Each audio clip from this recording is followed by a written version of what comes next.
누가복음의 주제는 잃어버린 자를 찾아서 구원하시는 예수님이에요. 그래서 예수님이 일으키신 기적들을 보게 될 때 우리가 어근을 찾아서 다시 구속사로 해석하는 방법으로 지금 말씀을 전하고 있습니다. 죄의 값으로 예수님이 십자가에 죽으셨어요. 근데 이 모습은 영적인 세계에서는 사망이 왕노릇했어요. 로마서의 표현을 보니까 그 사망을 깨트리시는 예수님의 모습이에요. 그러니까 우리가 여러분과 제가 이제 성경을 읽을 때 예수님이 십자가에 죽으셨어. 그러면 우리들의 경험은 그렇게 좋은 경험은 아니에요. 그런데 예수님이 죽으시는 모습은 영적인 세계에서는 사망의 왕 노릇하는데 사망의 왕을 깨트리는 거다라고 여러분과 제가 인지를 해야 돼요. 옆에 분에게 그래요. 아멘 하면 시작이 좋아요. 예. 그래서 이게 저하고 이렇게 말씀을 이렇게 찾아서 하다 보면 이해는 되는데 언뜻 우리의 사고 체계에는 이런 말씀들이 쉽게 녹아 있지는 않은 걸 저도 이해가 돼요. 그러나 오늘 말씀도 보게 되면 지금 큰 흐름은 어떤 거냐면요. 예수님이 왕이에요. 예? 왕이신 예수님이 무리들과 함께 갈 때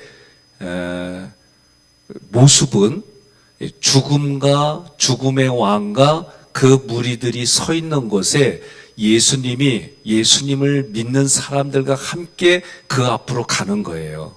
우리가 싸우려고 두 무리가 이렇게 서로 만나서 가는 그런 관점으로 봐야 돼요. 왜냐하면 이렇게 말하는 이유가 뭐냐면 11절에 그 후에 예수께서 나인이란 성으로 가실새 제자와 많은 무리가 동행하더니 우리 눈에 보여도 지금 예수님을 따르는 많은 사람들이 예수님과 함께 나인 성으로 지금 가는 거예요.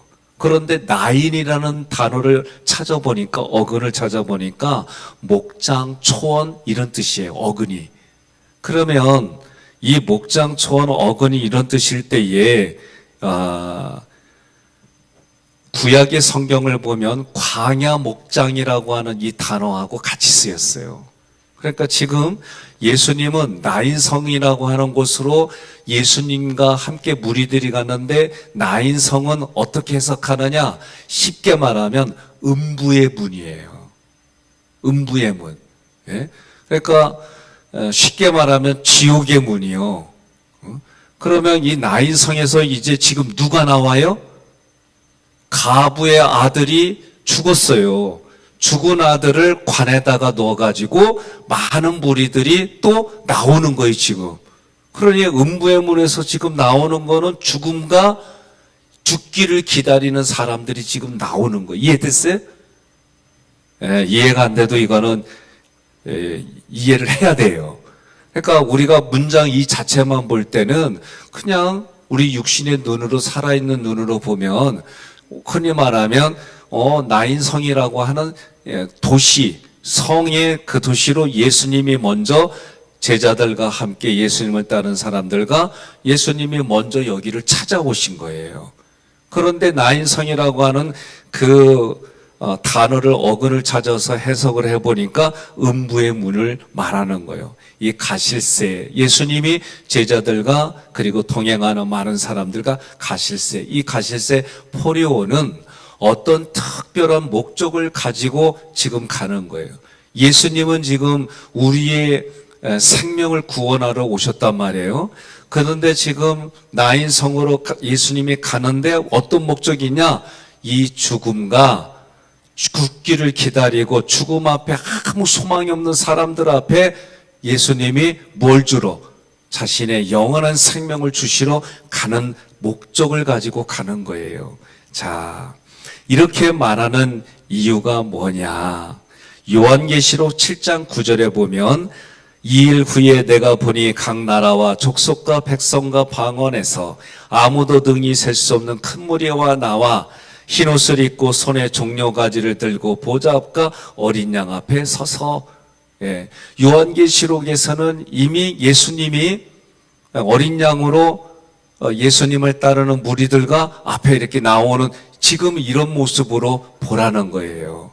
그러면 이 말씀에 이렇게 하려고 우리에게 은혜를 주시는구나 그런 거예요. 우리가 지금 에베소서 공부하죠. 주일날 에베소서 말씀을 전하는데 지혜와 총명의 계시를 우리에게 주셨어요. 하나님이 지혜와 총명을 줬다는 얘기는 성령을 통해서 하나님이 하신 일을 보게 해주는 거예요.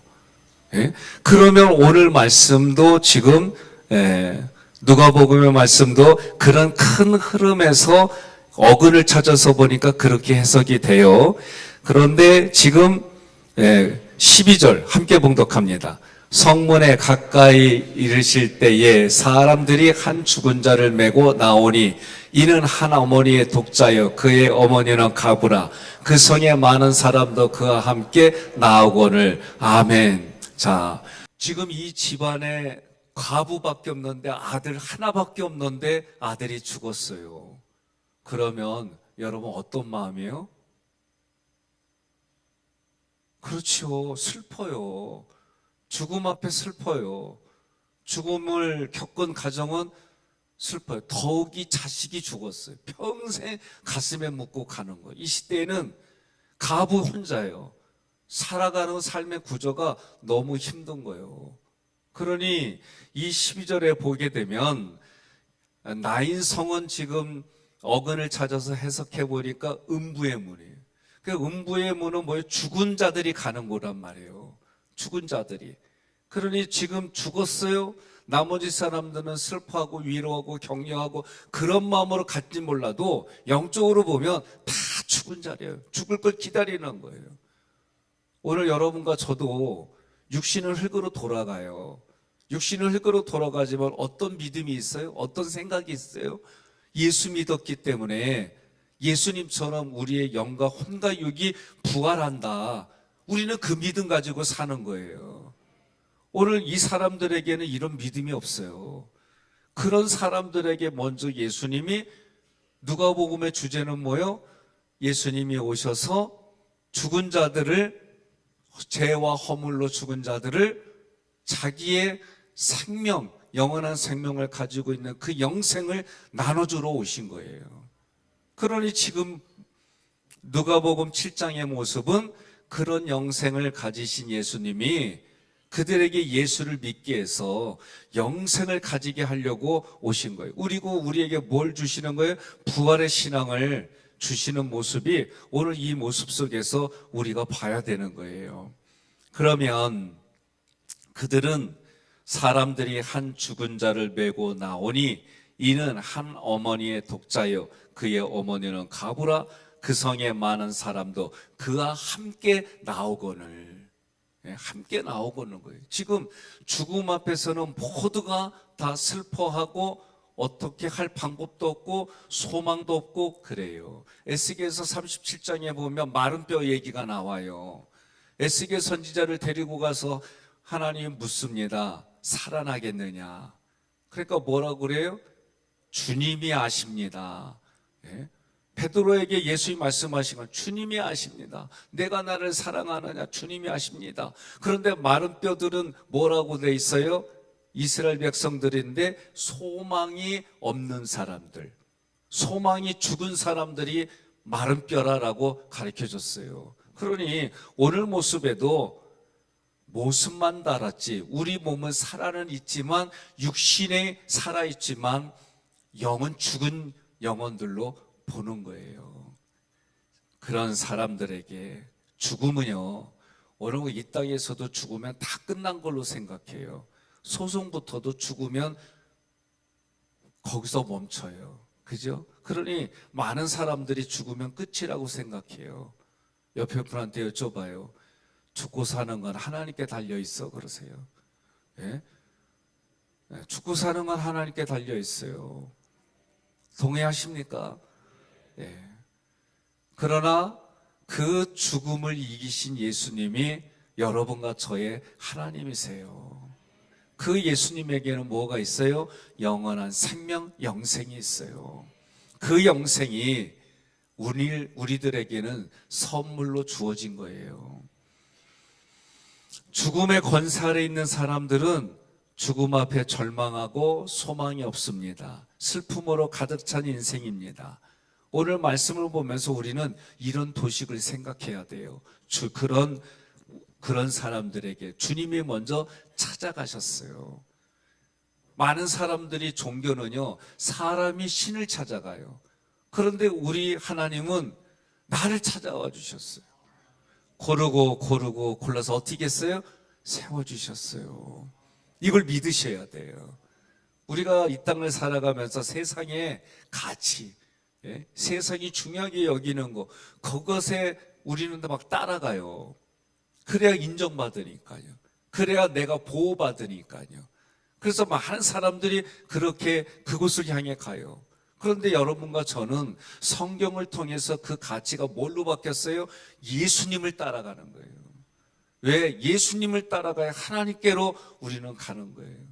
그러려면 내 마음에 여러분들이 살아온, 내가 인정하든 인정하지 않든 내가 살아온 경험이 가득 차 있어요.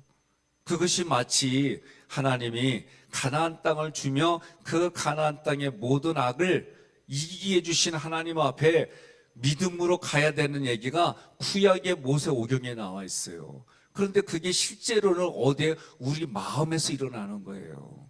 그러니 오늘 말씀에도 우리 마음에서도 일어나는 모습으로 보는데 주님이 먼저 어떻게 했어요? 찾아가셨어요.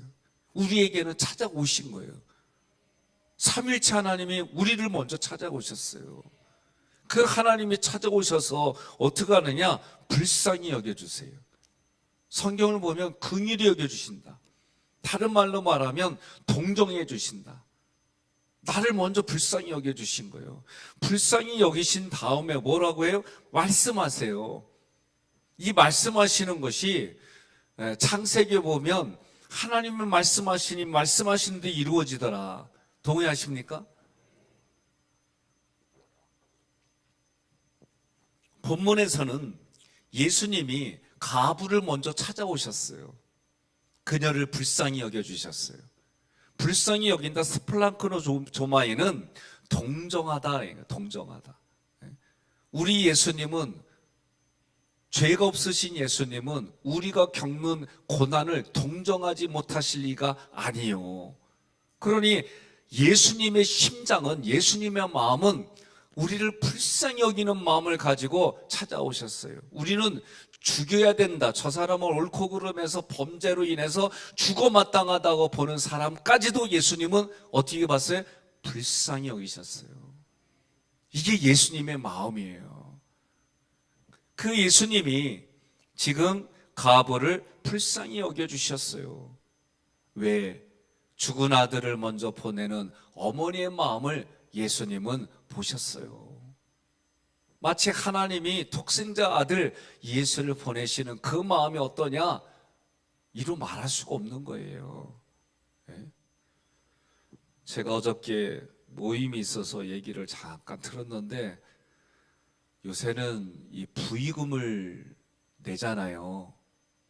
누가 돌아가시면. 난 어제 두 가지 얘기 듣고, 한 번은 빵빵 터져서 웃고, 하나는 어떻게 해야 되나. 우리 성도들이 뭐냐면, 하나는 여러분 소망의 기도라고 기독교 방송에 기도해달라고 전화하는 거 아시죠? 한 분이 아들이 죽었다고, 너무 마음이 고통스럽고 괴롭다고, 죽어간다고, 이 살려달라고 기도해달라고. 그래서 그 아들을 이름을 물어보니까 이름이 해피요. 벌써 웃으니까 동의가 됐군요. 개요, 개.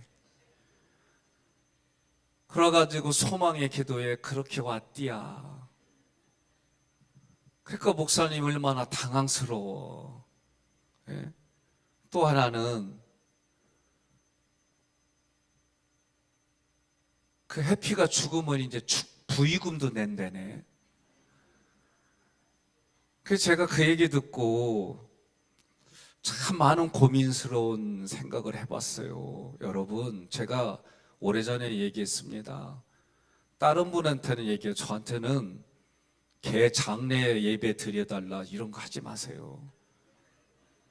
난 이거 분명히 말씀드려요. 사람에게는 영혼이 있기 때문에 그러지만 개들도 생각이 있어요. 없다는 얘기가 아니에요. 영이 없어요. 그러니 여러분, 시대의 흐름을 보면서 우리가 문화를 수용할 게 있고 수용하지 않을 게 있어요. 성경을 통해서 우리가 아닌 건 아니라고 그러고 긴 건 기라고 얘기하는, 난 그런 신앙인들이 되기를 주님의 이름으로 권면합니다. 오늘 본문에서는 예수님이 먼저 찾아와서 그 여인이 마음이 얼마나 아플까, 그리고 이 세상에 살아가려고 하면 얼마나 막막할까, 마치 자기를 독생자 아들 예수를 보내는 하나님 아버지의 마음을 그곳에서 연상하며 그 여인을 보시고, 이 보시다는 얘기는 눈에 보이지 않는 그 세상까지 보시고 말씀하는 거예요. 이 여인이 살아가는 세상은 험난해요. 가련한 처지에 놓여 있어요. 그러나 예수님은 이 여인의 모든 것을 보셨단 말이에요. 그런 지금을 살아가는 여러분과 저에게도 예수님이 보신단 말이에요. 불꽃 같은 눈동자로 보시고, 불꽃 같은 눈동자로 보실 뿐만 아니라 나의 삶의 경제적인 마음의 환경, 이 모든 처지를 다 보고 계신다. 그분이 나의 예수님이시다. 그분이 나의 주님이시다. 믿으시기를 바랍니다. 14절에 예수님께서 죽음의 간에 손을 대셨어요. 이 손을 대시니, 이 손을 댄다는 얘기는 문법으로 보면 예수님에 있는 영생이 그 죽은 사람에게 몸으로 가고, 그 죽음을 예수님이 가져가는 거예요. 이게 안수라고 하는 모습이에요. 그러니 종종 기도해 달라고 할 때에 그런 의미가 있는 거예요. 그래서 영적으로 민감한 분들을 보면 기도해 주실 때 그분의 고통, 그분의 아픔을 이분이 안수해 주시는 분이 느끼는 분들이 종종 많아요. 예수님은 지금 오늘 손에 간을 댄다라고 할 때는, 죽음의 간에 손을 댄다는 얘기는 그 죽음을 가져가시고 예수님에게 있는 영생을 주시는 것이 손을 대시니 그런 의미예요. 죽은 청년에게 생명을 나눠주고 청년의 죄와 그리고 죄로 인한 죽음을 예수님이 가져가시며 말씀하시는 거예요. 청년아, 내가 네게 말하노니 일어나라. 하심에 죽었던 자가 일어났습니다. 죽었던 자가 말을 합니다. 예수님께서 그 청년을 가부에게 주셨습니다. 오늘 이 말씀을 꼭 기억하십시오. 가부와 같은 환경이 내 모습이라고 한다면 예수님께 소망을 가지십시오. 에스겔 선지자에게 마른 뼈들을 보며 이야기하는 것이, 이 뼈들이 살아나겠느냐? 주님이 아십니다. 그리고 내 말을 대어내라. 그 말을 대어냈더니 그 마른 뼈들이 소리가 나며 뼈들이 맞춰지고 거기에 살과 피가 모든 것들이 덮여졌는데 하나님의 기운이 없더라. 다시 태어나여 생기야 들어가서 일어나라 했더니 그리 된지라. 그리고 그들이 결과가 뭐예요? 하나님을 하나님으로 알더라. 그러니 소망이 없다는 얘기는 하나님께 소망이 없는 거예요. 예? 무기력하다는 모습은 살고자 하는 소망이 없는 거예요. 그러니 오늘 여러분과 저는 이 말씀을 통해서 가부와 같이 죽음 앞에 경제적으로, 관계적으로 어떤 환경에 돼 있든지 간에 이 안에 소망이 없고 죽을 것만 같고 죽은 자와 같이 살아간다면 오늘 말씀을 통해 여러분들이 주님의 손을 잡고 일어나시기를 권면합니다. 오늘 이 표적을 통해서 수많은 이들이 하나님께 영광을 돌리며 말하는 게, 하나님께서 자기 백성을 돌보신다 그랬어요. 여러분, 16절에 보니까 하나님께서 자기 백성을 돌보신다. 그러니 여러분과 저의 고백은 뭐예요? 하나님이 나를 불꽃 같은 눈동자로 지켜봐 주시고 내가 하나님의 백성이니까 하나님이 나를 돌보셔. 어디까지 내가 죽기 직전까지 죽은 이후에도 하나님의 백성으로 돌보심을 믿으시기를 바랍니다. 여러분과 제가 오늘 이 본문의 모습처럼 하나님께 영광을 돌리며 우리가 기도해야 합니다. 사랑하는 이들이 먼저 이 세상을 작별해서 슬픈 이가 있습니다. 배우자가 병들어서 슬픈 이가 있습니다. 관계가 대립돼서 서로에게 마음이 불편하고 담이 쳐져서 서로 얼굴을 돌리는 그런 감정이 상한 사람들이 있습니다. 경제적으로 힘들어서 죽을 것 같은 그런 상황에 놓여 있는 이들이 있습니다. 이런 상황에 있을 때에 기억하십시오. 예수님이 먼저 나를 찾아오셨습니다. 못자국 난 손으로 우리들의 마음을 어루만져 주시며 예수님이 지금 말씀하십니다. 얼마나 힘들었니? 나에게 맡기렴. 무거운 짐을 나에게 맡기지 않겠니? 이제부터 내가 너를 책임지겠다. 내가 너를 돌봐주겠다. 내 품 안에서 쉬고 있으렴. 주님이 이렇게 말씀하심을 믿으시고 이 새벽에 마음의 문을 열고 그분의 따스한 음성으로 여러분 회복하여 일어나십시오. 나를 돌보시는 하나님의 손길에 모든 것을 맡기십시오. 그리하면 여러분과 저의 영혼에 주님의 은혜와 평강이 넘칩니다. 그런 인생이 되기를 주님의 이름으로 권면하며 축복합니다.